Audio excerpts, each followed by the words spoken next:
তারপর কি হচ্ছে পেশেন্টকে যখন বলবে যে examine the front of the chest, examine the back, অথবা কোশ্চেন হবে examine the forum, examine the leg, যে কোনো কোশ্চেন হবে। আরেকটা কোশ্চেন হতে পারে স্পট ডায়াগনোসিস করবে। স্পট ডায়াগনোসিস মানে তুমি দেখে তুমি বলে দিবে। কোনো ধরনের স্পট ডায়াগনোসিস যখন বলবে তখন কোনো ধরনের এক্সামিনেশনে যাবো না, চোখে দেখবো দেখে কি হয়েছে আমরা সে বলে দেবো। সেটা কোন কোন ক্ষেত্রে হতে পারে, সেটা হতে পারে নিউরনের ক্ষেত্রে হতে পারে, সেটা হতে পারে এই দুটো আমি দূর থেকে দেখে বুঝতে পারি যে আমার গ্যাংলিও অথবা এটা সেলুলোসিসের ফাংশন থাকে। কিন্তু সবসময় সেলুলোসিসের ফাংশন থাকে 100% ক্ষেত্রে যে ফাংশন থাকে এমন স্কোরামে থাকে না, পামে থাকে না, স্কাল্পে থাকে। অনেক সময় দেখা যাচ্ছে চেস্টেও কোনো কোনো জায়গায় সেলুলোসিসে ফাংশন থাকে না। এটা কখন বোঝা যায়? পাওয়ার কোয়ালিটি ঠিক আছে, এটা সেলুলোসিস অত কঠিন দেওয়া দরকার। এক্সপোজ করলে আমি জিজ্ঞেস করলাম যে আপনার কি সমস্যা আছে, কি সমস্যা নেই, পরিচয় দেওয়ার পরে কথা বলছি। তুমি বলবো যে আমার এখানে টিউমার আছে, পোড়া আছে, কতদিন থেকে আছে, এটা কি ব্যথা হয়, আস্তে আস্তে বড় হয় নাকি দ্রুত বড় হচ্ছে, এটা শরীরের অনুগত আছে কিনা, যেটা শরীরের অনুগত আছে কিনা। তারপরে অনেকগুলা আলগত আছে কিনা তুমি জিজ্ঞেস করে দিলাম।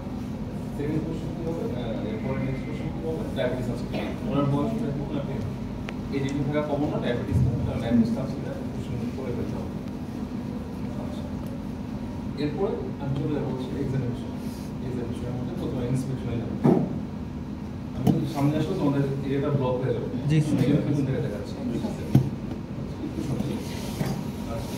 তুমি দেখে দিলা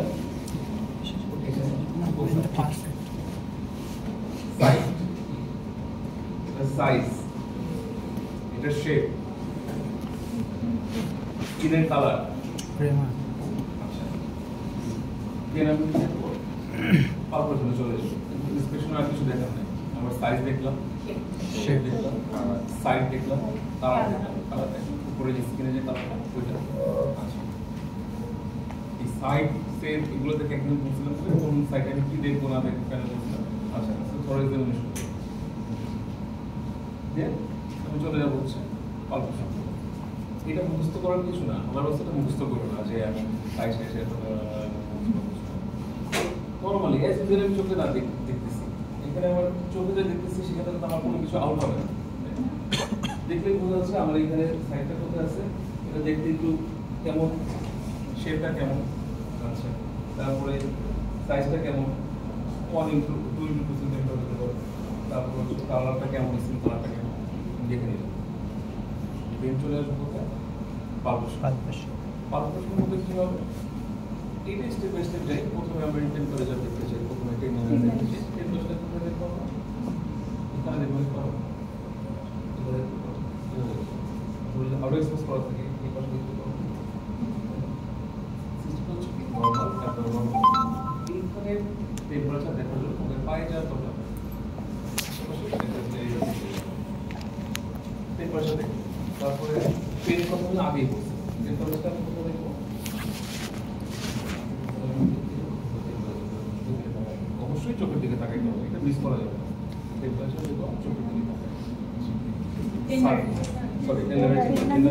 চোখের দিকে তাকাই। এরপর কি দেখবো, সারফেসটা সারফেস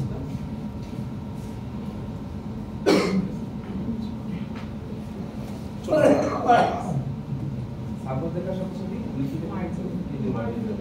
মাটিটা যখন বড় সোয়েলিং হবে তখন অনেকগুলো আছে, যখন ছোট সোয়েলিং হবে তখন তেমন জায়গা নেই। এটা তো মুখস্থ করার কিছু নেই, এটা তো জাস্ট নর্মালি তাই বড় যদি জায়গা হবে আমি বড় স্কুলগুলো দেখবো, ছোট জায়গাগুলো একটা আচ্ছা দেন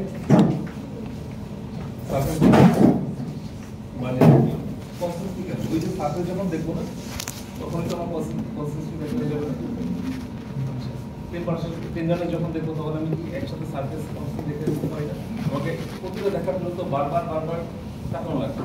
তাহলে জিনিসটা কেমন হওয়া উচিত, আচ্ছা ঠিক আছে চোখের দিকে তাকাইলাম, আচ্ছা সারফেসটা দেখলাম, মার্জিনটা দেখলাম, যখন আমি এই সারফেসটা দেখলাম তখন যে আমি কনসিস্টেন্সি দেখে নিতে পারতেছি, তো চারটা জিনিস আমার একসাথে হয়ে যাচ্ছে, বারবার ভাবনার কোনো প্রয়োজন নেই। এরপর যখন আসবে তোমার ওভারলাইং স্কিন, এটা ফ্রি নাকি ফিক্সড সেটা দেখালে তোমাকে আবার আপনি বলতে তখন কি করবেন, স্কিনটা আমি চেঞ্জ করবো, দেখবো ওভারলাইং স্কিন এটা ফ্রি নাকি ফিক্সড। আচ্ছা, এখন আন্ডারলাইং স্ট্রাকচার আমি যখন ফিজিক্যালি দেখতে যাবো তখন আমাকে দুইটা হবে, একটা মাসের নরমাল অবস্থা দেখতে হবে, যেটা তুমি মিস করতে পারবে, নরমাল অবস্থা দেখতে হবে, প্লট করা পড়ে গেছে নরমাল অবস্থা দেখতে যে কোনো স্থলে যখন ফিজিক্যালি দেখতে যাবো দুইটা জিনিস, একটু বড় হবে এই শেপ হবে, আরো বড় হলে এই শেপ হবে, এটা ক্ষেত্রে ছোট। আচ্ছা, এটা নরমাল মাসেল অবস্থা, কন্ট্রাক্টেড না। আচ্ছা বাবা তোমার হাত দিও, মানে ইউনিট ট্রেন, হ্যাঁ তুমি তোমার হাতে বুঝতে পারবে কোন মাসেল ট্রেন দেন।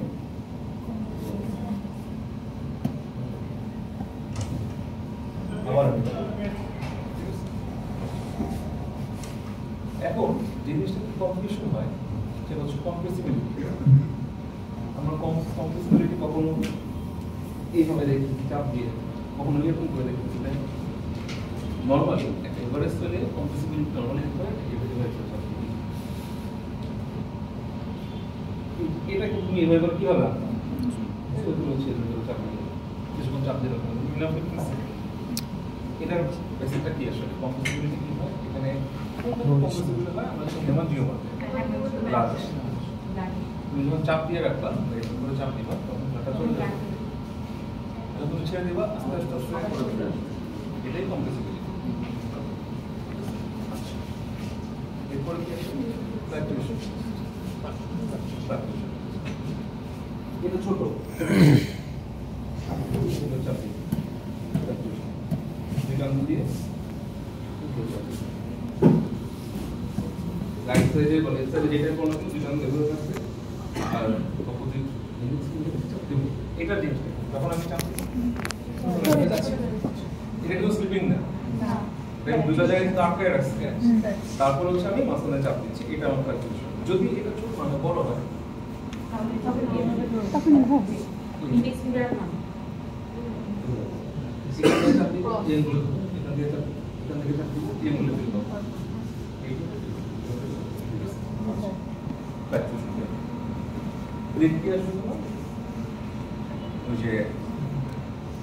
ট্রান্সফরমেশন টেস্ট,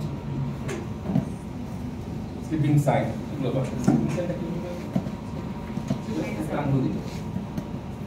লাইফ মোড যেহেতু সব জায়গায় ফ্রি, চাপ দিলে আঙুলের পাশ থেকে সরে যাবে, হাত ফসকে যাবে, ব্যাপারটা হচ্ছে এটা হচ্ছে স্লিপিং সাইড। ট্রান্সফরমেশন টেস্ট একটা ট্রান্সফার দাও আছে আছে স্যার আছে।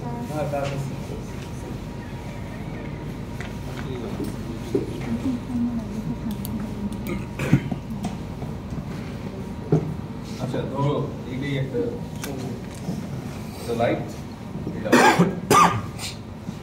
ট্রান্সফরমেশন টেস্টের প্রথম কাজ হচ্ছে আমি নেওয়ার পরে লাইটটা আছে না সেটা দিয়ে এই যে চোখটা এটা সরাসরি এখানে বসাবো, যাতে এমন ভাবে বসাবো স্কিন এবং ওইটার লুমিনের মাঝে কোনো গ্যাপ না থাকে, এভাবে বসাবো। এরপর এই লাইটটা আমার 90 ডিগ্রি অ্যাঙ্গেল দিব, যাতে এই লাইটটা স্কিনের মধ্যে আর লাইটের মধ্যে কোনো গ্যাপ না থাকে, এখানে রাখবো। দেন আমি আবার লাইট চালাবো। এইটা করতে হলে না আমি চোখ বানাই নিছি নাই। এটা করতে প্রথমে আমি দেখবো যে যখন আলো থাকবে তখন আমাকে এটা দেখতে ডিস্টার্ব হবে, তখন আমাকে একটা প্রশ্ন করে দিতে হবে, স্যার আইডি কার্ড বুঝে গেছে। আচ্ছা আর কিছু আছে আমি এক্সামের টাইমে এটা কোথায় পাবো? বানিয়ে বুঝি এক্সপেক্ট করছো না এক্সেল ফিল্ডে ছোট ছোট করে মুড়াই আসবে, একটা এডিকুয়েট সাইজ এত বড় বড় কিছু এডিকুয়েট সাইজ। আচ্ছা তাহলে আমি কোশ্চেন করলাম, কোশ্চেন করার পরে এক্সামিনেশন করলাম, এক্সামিনেশন করে আমি দেখে দিলাম, তাহলে কোশ্চেন হবে তোমার ডায়াগনোসিস কি, তোমার diagnosis cyst upper upper left chest, left upper chest. Next question তুমি কিভাবে বুঝলা? তোমরা যে এখানে পাম্পটা প্রেজেন্ট আছে, আচ্ছা সরি একটা কিছু ভুলে গেছি। এখানে যখন পাম্পটা দেবো তখন সেখানে কোশ্চেন ফর্ম নিতে হবে, এখানে ময়লা পড়ে কি এটা একটু সরি ভুলে গেছিলাম। যখন সেবাসিস দেখবো যে কোনো ময়লা আসে কিনা, এটা স্যার ইন্সপেকশনে জিজ্ঞেস করুন। যখন কোশ্চেনগুলো কোশ্চেন তুমি তো পাম্পটা দেখে ফেলতেছো, ময়লা আসে কিনা? ময়লা আসে সেবাদের ডিস্টার্ব আসে কোশ্চেন করবো যে তাহলে এটা সেবাসিস কিভাবে বুঝবো? বলবো যে এখানে পাম্পটা আছে। তো তোমাকে তখন জিজ্ঞেস করবে যে এটা লাইকোমা হতে পারতো না? হ্যাঁ স্যার, লাইকোমা না কেন?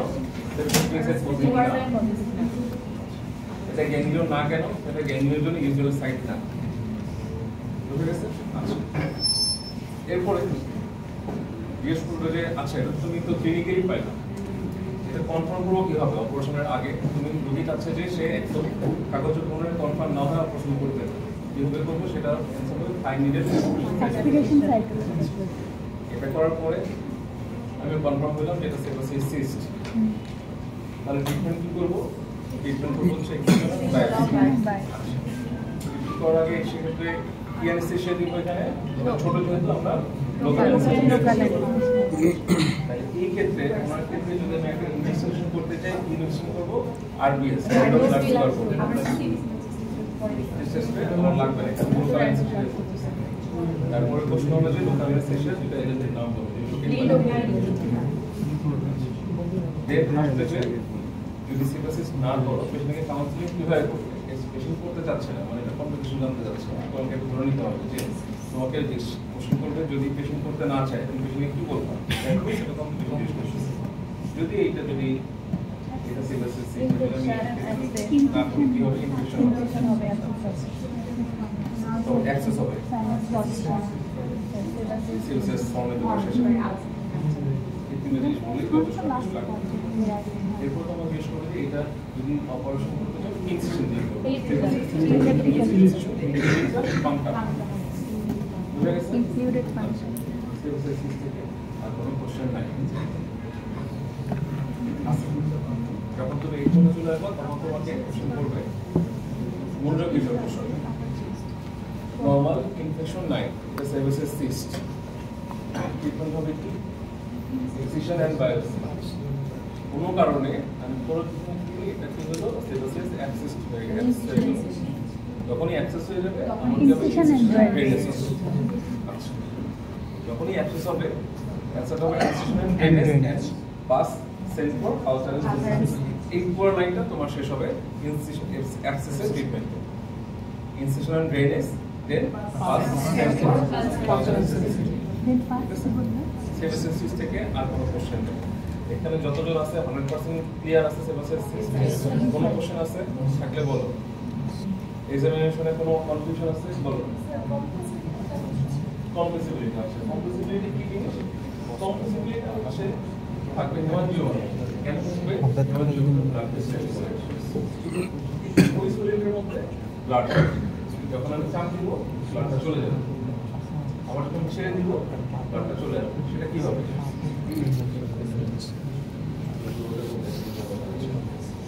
আচ্ছা ধরো আমার এটা শরীর আমি এভাবে করে চাপ দিব, এভাবে করে চাপ দিব 15 সেকেন্ড রাখবো। তারপর কি হবে? আমার ভেতরের শরীরটা ডিসঅ্যাপিয়ার হয়ে যাচ্ছে, নরমাল স্ক্রিনের মতো চলে আসছে। যখন আমি ছেড়ে দিব আস্তে আস্তে আস্তে করে জায়গাটা আরো করে যাবে। এটা কমপ্লিসিবিলিটি। এখন ছোট যেটা শরীর, ছোট যেটা শরীর তুমি ধরতে পারবো না, এটা চাপ দিয়ে রাখো। বুঝতে পারছো? আর কোনো কোশ্চেন আছে? আচ্ছা এটা হচ্ছে যখন এখানে কোনো কিছু তুমি দেখতে চাবা আন্ডারলাইং স্ট্রাকচারের সাথে ফিক্সড আছে কিনা তোমার টেকনোলজি মেজর কনসেপ্টটা নোট করতে হবে। এত জোরে আন্ডারলাইং স্ট্রাকচার ফিক্সড আছে কিনা দেখতে হবে। যদি নরমালি মুভ করতেছে এবং ডাউনওয়ার্ড সাইড টু সাইড, আবার টপ করার পরেও মুভ করতেছে, মানে মাথার সাথে ফিক্স নাই। শর্ট করার পরে সেটা ফিক্সড হয়ে গেল, তার মানে কি মাসেলের সাথে ফিক্সড। ক্লিয়ার? স্যার আমরা যখন খাওয়া জন্য তখন কি আমরা ফিক্স করে বা যেটা টার্গেট হচ্ছে না এটা জাস্ট নরমালি নরমালি তো তুমি দেখতেছো যে এবং ডাউনওয়ার্ড করবে তুমি সেম এক্সামিনেশনই করবে মাত্র ফ্রি অবস্থায় কেমন এক্সামিনেশন পাচ্ছ আর হচ্ছে প্রপার অবস্থায় কি পাচ্ছ